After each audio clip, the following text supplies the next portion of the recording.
আহক sir. Okay আমি ভিতৰখন চাই লওঁ এতিয়া কি কি আছে ইয়াত।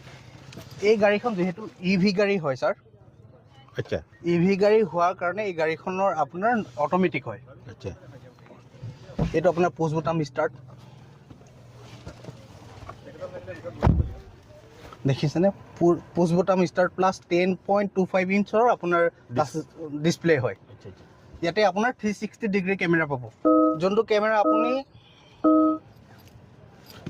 2Dটো চাব পাৰিব, 3Dটো চাব পাৰিব, 3D আপুনি গোটেইকেইটা চাইডো যদি বিচাৰে চাব পাৰিব, চাই ল'ব চাব পাৰিব বা 2Dটো চাব পাৰিব। এইটো বঢ়িয়া দিছে কিন্তু। এইটো ফ্ৰণ্ট চাব পাৰিব, এইটো বেক চাব পাৰিব, এইটো লেফ্ট চাব পাৰিব, এইটো ৰাইট চাব পাৰিব।